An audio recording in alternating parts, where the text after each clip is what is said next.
ఒకసారి తెలంగాణకు వెళ్దాం. బీజేపీ తెలంగాణ అధ్యక్షుడి ఎంపిక పైన ఉత్కంఠ కొనసాగుతోంది. ఈ నెలలో కూడా అధ్యక్షుడి ప్రకటన లేనట్లుగానే కనిపిస్తోంది.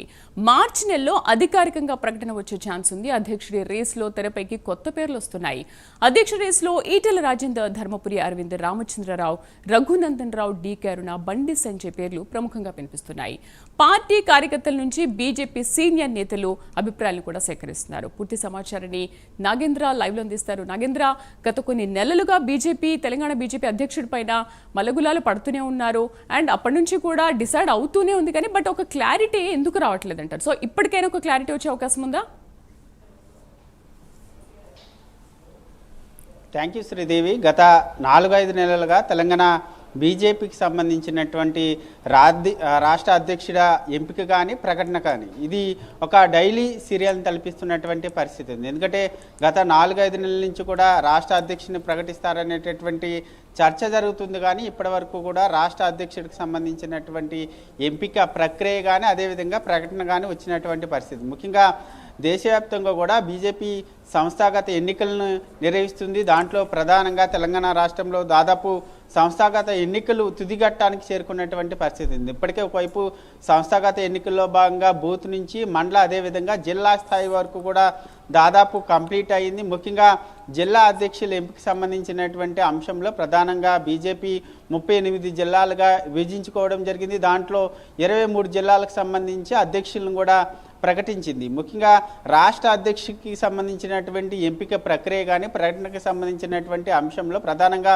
21 జిల్లాలకు సంబంధించినటువంటి అధ్యక్షులను ప్రకటిస్తే ఒక ఎలిజిబిలిటీ వస్తుంది. ఇప్పుడు 23 జిల్లాలకు సంబంధించినటువంటి అధ్యక్షులను ప్రకటించినటువంటి నేపథ్యంలో ప్రస్తుతం అధ్యక్షుడికి సంబంధించినటువంటి రాష్ట్ర అధ్యక్షుడికి సంబంధించినటువంటి ఎంపిక పైన అధిష్టానం ఫోకస్ చేసింది. ముఖ్యంగా జనవరి మొదటి వారం అన్నారు, తర్వాత జనవరి మంత్ ఎండింగ్ కల్లా అన్నారు. ఇప్పుడు ఫిబ్రవరి నడుస్తుంది. ఫిబ్రవరి మొదటి వారంలోనే అధ్యక్షుడి ప్రకటన ఉండొచ్చు, మంత్ ఎండింగ్ అనేటటువంటి అంశాన్ని కూడా తెరపైకి తీసుకొచ్చారు. ఇప్పుడు జిల్లాలకు సంబంధించినటువంటి అధ్యక్షుల ఎంపిక అదేవిధంగా ప్రకటన కూడా వచ్చిన తర్వాత వెంటనే మరొక 4-5 రోజుల్లోనే రాష్ట్ర అధ్యక్షుడి ప్రకటన ఉంటుందంటూ కూడా బీజేపీ వర్గాల్లో పెద్ద ఎత్తున చర్చ జరిగింది. కానీ దీనికి ఆటంకం కలిగిస్తూ గత ఢిల్లీకి సంబంధించినటువంటి ఎన్నికలు జరిగినాయి. ఆ ఢిల్లీ ఎన్నికల నేపథ్యంలో రాష్ట్ర అధ్యక్షుడి ఎంపిక అనేది కొంత వాయిదా పడినటువంటి పరిస్థితి. ప్రస్తుతం తాజాగా మరొకసారి తెలంగాణ రాష్ట్రంలో 3 ఎమ్మెల్సీ స్థానాలకు సంబంధించినటువంటి ఎన్నికలు ఈ నెల 27వ తేదీన జరగబోతున్నటువంటి పరిస్థితి ఉంది. ప్రస్తుతం ఈ ఎన్నికలు కంప్లీట్ అయిన తర్వాత నెక్స్ట్ మంత్లో 2వ తేదీన 3వ తేదీన ఆ ఫలితాలు వచ్చేటటువంటి అవకాశం ఉంది. ప్రస్తుతం ఈ ఎన్నికలు ఎమ్మెల్సీ ఎన్నికల ప్రక్రియ కంప్లీట్ అయ్యే వరకు తెలంగాణ బీజేపీకి సంబంధించినటువంటి అధ్యక్షుడి ఎంపిక కానీ ప్రకటన కానీ వచ్చేటటువంటి అవకాశం లేదు. ఎందుకంటే దేశవ్యాప్తంగా కూడా సంస్థాగత ఎన్నికలు నిర్వహిస్తున్నటువంటి నేపథ్యంలో ప్రస్తుతం 8 రాష్ట్రాలకు సంబంధించినటువంటి అధ్యక్షుల్ని ప్రకటించాల్సినటువంటి అవసరం ఉంది. ఈ 8 రాష్ట్రాలకు సంబంధించి ఒకటేసారి ప్రకటిస్తారనేటటువంటి వార్తలు కూడా వినిపిస్తున్నాయి. దాంట్లో ప్రధానంగా ఎందుకంటే ఒకవైపు యూపీకి సంబంధించినటువంటి అంశంలో ఒకవైపు కుంభమేళ జరుగుతుంది. అక్కడ ఇప్పటివరకు కూడా సంస్థాగత ఎన్నికలకు సంబంధించినటువంటి ప్రక్రియ ప్రారంభమైనటువంటి పరిస్థితి లేదు. మరొకవైపు మధ్యప్రదేశ్ కూడా ఇప్పటివరకు కూడా దానికి సంబంధించినటువంటి అంశంలో కూడా సంస్థాగత ఎన్నికల ప్రక్రియ ప్రారంభం కాలేదు. కాబట్టి ఈ 8 రాష్ట్రాలకు సంబంధించినటువంటి అధ్యక్షుల ఎంపిక సంబంధించినటువంటి అంశంలో ప్రధానంగా నెక్స్ట్ మంత్లో ఒక కొలిక్కి వచ్చేటటువంటి అవకాశం కనిపిస్తుంది. దీంతో పాటు తెలంగాణ రాష్ట్ర బీజేపీ అధ్యక్ష పదవి పైన చాలా కీలకమైనటువంటి నేతల కన్ను పడింది. వారంతా కూడా ఢిల్లీ కేంద్రంగా వారంతా కూడా లాబింగ్ చేస్తున్నటువంటి పరిస్థితి కనిపిస్తుంది. ముఖ్యంగా ఇప్పటివరకు కూడా ఒకవైపు రేసులో ఉన్నటువంటి బీసీ నేత ముఖ్యంగా తెలంగాణ రాష్ట్రంలో గత అసెంబ్లీ ఎన్నికల ప్రచార సమయంలో కూడా బీజేపీ ఒకటే నినాదాన్ని తీసుకెళ్ళింది, మేము అధికారంలోకి వస్తే బీసీనే సీఎం చేస్తామనేటటువంటి నినాదాన్ని తీసుకెళ్ళింది. కానీ ఇప్పుడైనా సరే బీసీకి రాష్ట్ర అధ్యక్షుడిని అప్పగించాలనేటటువంటి ఆలోచనలో ప్రస్తుతం అధిష్టానం ఉంది. ప్రస్తుతం ఆ దిశగానే నిర్ణయం జరుగుతుంది అనేటటువంటి వార్తలు కూడా వినిపిస్తున్నాయి. కానీ మరొకసారి తెరపైకి ఈటెల రాజేందర్కి మినహాయిస్తే ఒకవేళ ఈటెల రాజేందర్కి కాదని వేరే వర్గానికి ఇస్తే మాత్రం కొంత వేరే అంశాలు తెరపైకి వచ్చేటటువంటి అవకాశం ఉంది. ఎందుకంటే ఒకవేళ బీసీని కాదని చెప్పి తాజాగా మహిళా కోటాలో ప్రస్తుతం జాతీయ ఉపాధ్యక్షులుగా ఉన్నటువంటి డీకే అరుణని తెరపైకి తీసుకొస్తున్నారు. డీకే అరుణకి